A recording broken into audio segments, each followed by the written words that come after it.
thank you so much for coming to this event for Meet and Greet Evan Lowe. First of all, I've known him for 20 years because he was, running for mayor of Campbell, and he got thinner and I got thicker. No. He plays good tennis. For all my tennis friends. So thank you all for coming. I really believe in what he believes, and he's always been for the citizens of this community, and I think it's very important this time, especially coming up in 2024, when we have to think about democracy and what it means to be an American now. And he's going to be running for Anna Eshu's seat, who has done a wonderful job. She's Armenian, and she's also comes from immigrant roots. So I think it's important for all of us who come from immigrant roots that we understand the power of being an immigrant, what it means for America, like at the Statue of Liberty. And so it is really important that you come out and you vote and you tell all your friends to register and vote, because some people forget to register. Some people don't even register, and many of the 20-year-olds are now feeling they're not going to vote at all. So it's important that people die for the right to vote. So it's important in America that we use that privilege and we get all our friends, our grandmothers, our grandfathers, that we all vote. And of course, vote for Evan.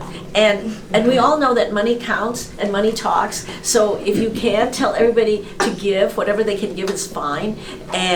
But more is better. No, just joking. But I want to present him this superhero thing because I think he is a superhero. He's done a lot. So creative. Yeah, I did it. Wow. On my computer. Yeah. That looks like my build. Yeah. That's accurate. That's good. So I think this is important because he certainly inspired me. And you've inspired me, because all the Asians here, that he started at 21 running for political office, and I think it's an inspiration for all of us as Asian Americans, immigrants, that we could run to be US Congressperson. So this is amazing. So Evan, take it away. Thank you very much. Well, I want to be very brief because I know that this is a time to spend for our holidays with dear family and friends too. But I first want to acknowledge Gloria, our president of the Santa Clara County Medical Association. Congratulations and thank you very much. We know that Gloria will be working the halls in Sacramento and beyond to hold our elected representatives, me, accountable to advancing the profession and the work of our region. So thank you very much, Gloria, and to all of you that have spent time here as well too. I also want to acknowledge the mayor of Saratoga, Yan Zhao, who is also here. Mayor, thank you very much for being here, as well as our former mayor from Sunnyvale, Tony Spitaleri. And to acknowledge our dear young individuals who are in this wonderful room too, who are doing the important work to refuel and to get necessary food and sustenance, as I know many of you are med students, right? Is that right? Yeah. How many of you is it for your first time going to a political event? Raise your hand. First time for a political event. Okay. Really? Some of you have already been to political events before? Wow. Okay, you see that? Just a few and far between who have not been to a political event before. But we want to make sure that we encourage your participation as much as possible. So much is at stake right now. You read the news each and every day that you have to sometimes suspend disbelief about democracy, that we are arguing about the fundamental basis of our democracy.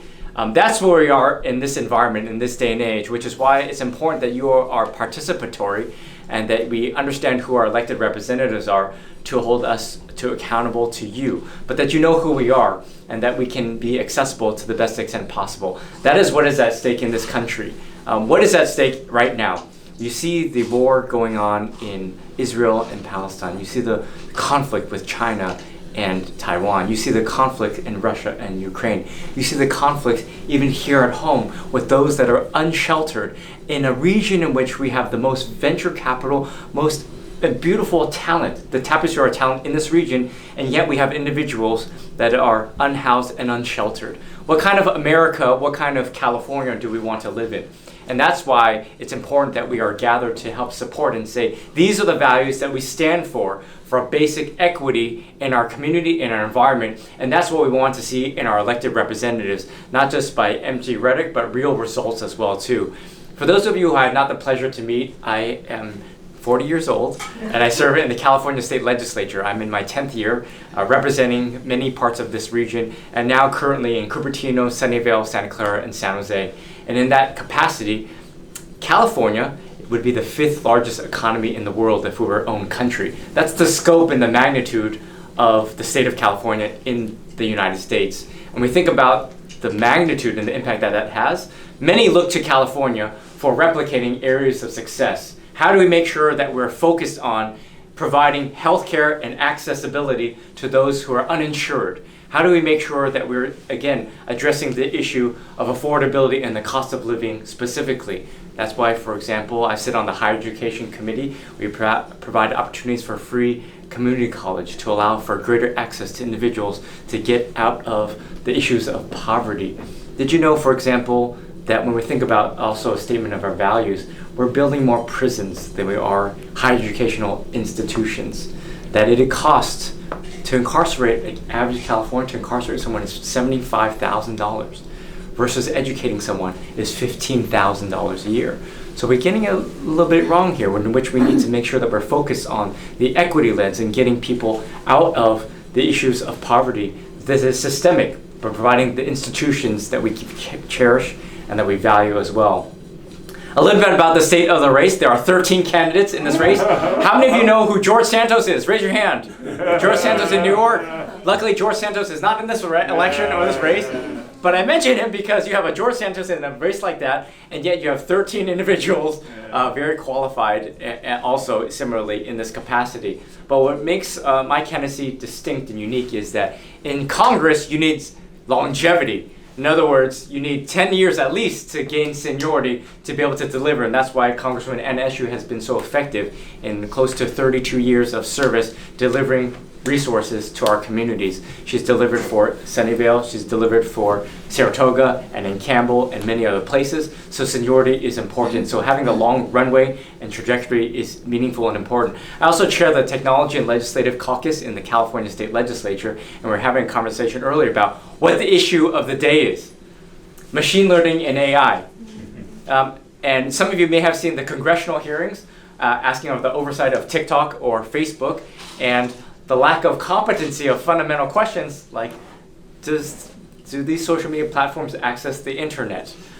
These are basic fundamental questions that should be far more advanced. Our region expects exceptionalism, and that's what I hope to demonstrate in terms of understanding technology in that way too. But rather than talk too much, I would love to entertain and hear any of the major issues of concern from our young people at heart, and anyone else who has gathered here today on having to understand what is important for you, for your representative in Congress to advocate and fight for you in Washington, D.C. And if you don't have any questions, that's okay too. We could go back to eating because politicians talk a lot. Having said that, we'll turn it back to our dear hostess with the mostest, Gloria. Okay, so we have some doctors here. Brian came from San Francisco, and I'm a doctor. And Thank you, Brian. And one of the big things is Fix Medicare Now, which is prior authorization, and that doctors have not had a pay raise for more than 25 years. It's like, and the reason is, I talked to Congressman Mike Honda, is that in Congress there's no line item budget for Medicare and doctors. So the defense has a line item, but not us. And the other thing that's kind of important to all of us doctors is that in fixing Medicare now, we are helping hospitals and our patients, continue to get care. And also we as doctors need to sustain our practices so that we can provide care. So it's one of the big things that the AMA is, wishing for. And that we also agree with you, innovation is really important. And that we are looking forward to, your leadership on that, especially with your past leadership in California State Legislature. Thank you. Brian, you understand that you're also a past leader president in the society in San Francisco? San Francisco Marine Medical Society, yeah. Oh, wow. Yeah. How long ago was that?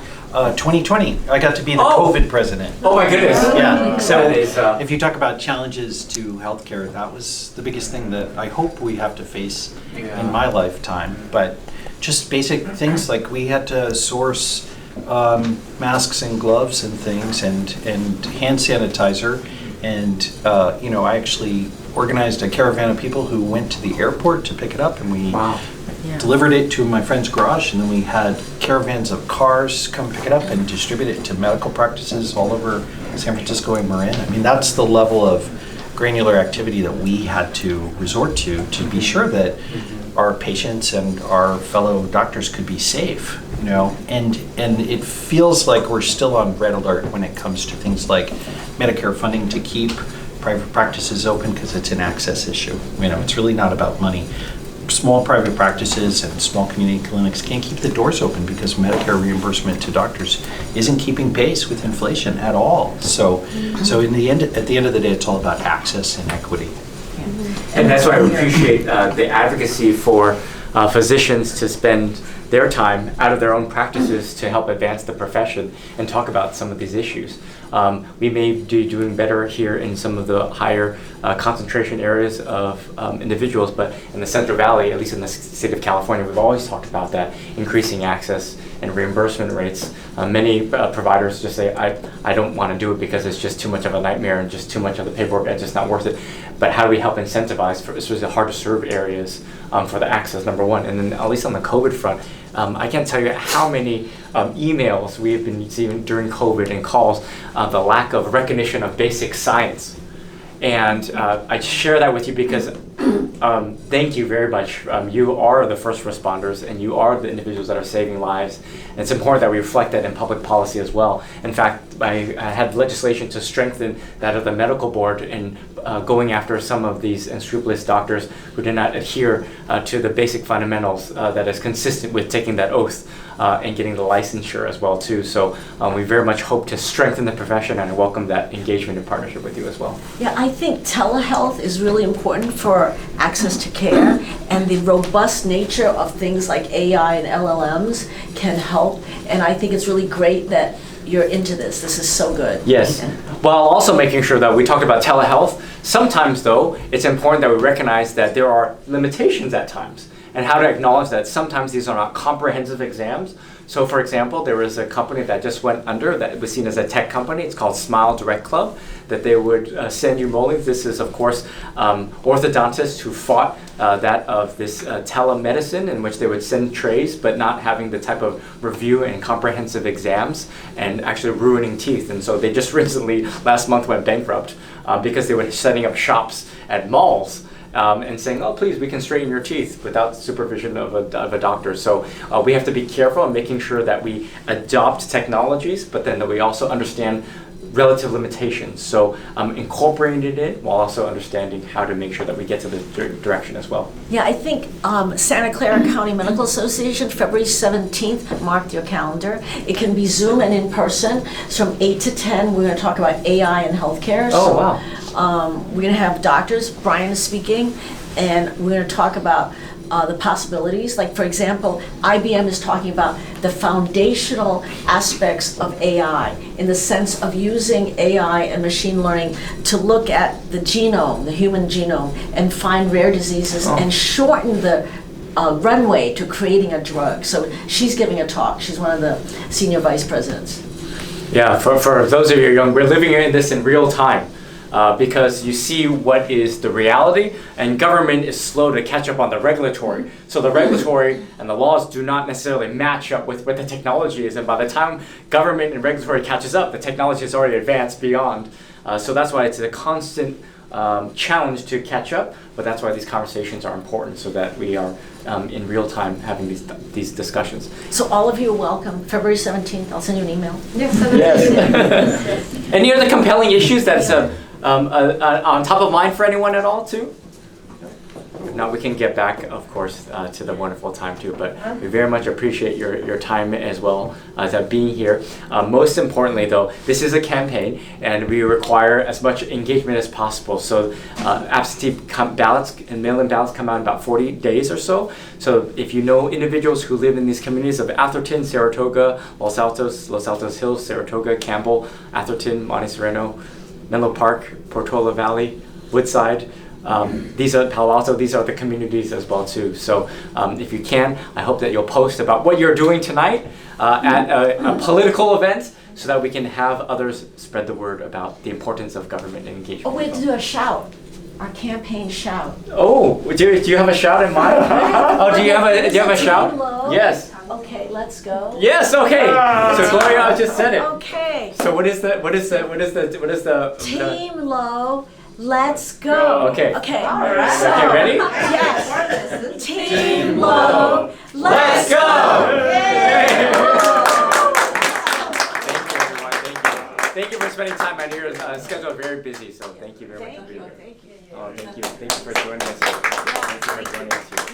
Can we get a group picture? Let's do a group Tell us picture. what else you need us to do besides, Well, that's it. Yeah, if you can help post and tell friends, and if there are opportunities for me to listen. I don't have all the answers, but that's important. Oh, give and of money. course, yeah, campaign donations are very important. So there are envelopes here. Every election takes money to get the word out as well. Okay. Yes.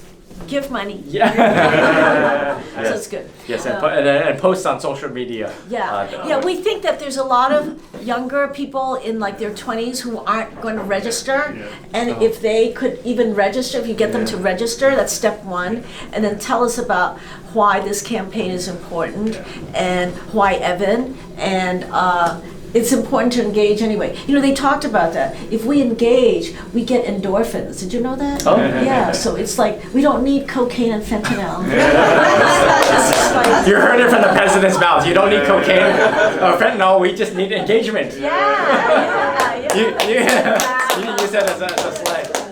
That's a good one. Maybe I'm gonna adopt that. No cocaine, no fentanyl, engagement. Yeah, just donate. Just donate. Team Low, let's go!